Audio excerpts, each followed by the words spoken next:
এবছর পূজা মণ্ডপ ও দুর্গাপূজার সার্বিক আইনশৃঙ্খলা রক্ষায় পুলিশ, র্যাব, বিজিবি ও আনসারের পাশাপাশি সশস্ত্র বাহিনীও নিয়োজিত থাকবে বলে জানিয়েছেন স্বরাষ্ট্র উপদেষ্টা জাহাঙ্গীর আলম চৌধুরী। সচিবালয়ে পূজা উদযাপন কমিটির সাথে বৈঠক শেষে এসব কথা বলেন তিনি। জানান, দুষ্কৃতিকারীরা সব জায়গায় অস্থিতিশীল করার চেষ্টা করবে, তবে তা কঠোরভাবে প্রতিহত করা হবে।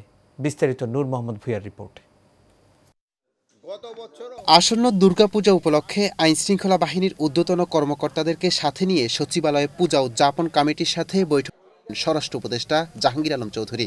পূজা উপলক্ষে অনেক সময় আশেপাশে যে মেলাগুলি হয়, তারপরে ওখানে গাঁজার আড্ডা বসে, মদের আড্ডা বসে, এইগুলি কিন্তু এবার কোনো অবস্থায় হবে, কোনো রকমের কোনো মেলা হবে না। বৈঠক শেষে স্বরাষ্ট্র উপদেষ্টা বলেন, পূজাকে ঘিরে কঠোর অবস্থানে থাকবে আইনশৃঙ্খলা বাহিনী। 24 ঘন্টা যেন এই মণ্ডপটা একটা অবজারভেশনে থাকে, এই ব্যবস্থা থাকবে।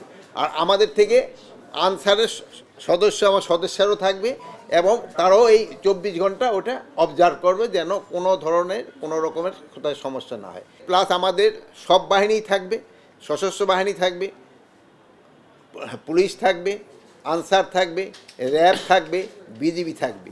সারা দেশে পূজা মণ্ডপের সংখ্যা ৩১,৫৭৬টি জানিয়ে স্বরাষ্ট্র উপদেষ্টা বলেন, দুষ্কৃতিকারীরা সব জায়গায় অস্থিতিশীল করার চেষ্টা করবে, তবে তা প্রতিহত করা হবে।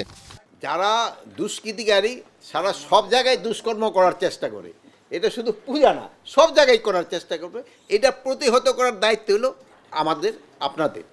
আমরা সবাই মিলে এটারে প্রতিহত করব। এবার দুর্গাপূজাকে ঘিরে কোনো ধরনের হুমকি নেই বলেও জানান জাহাঙ্গীর আলম চৌধুরী।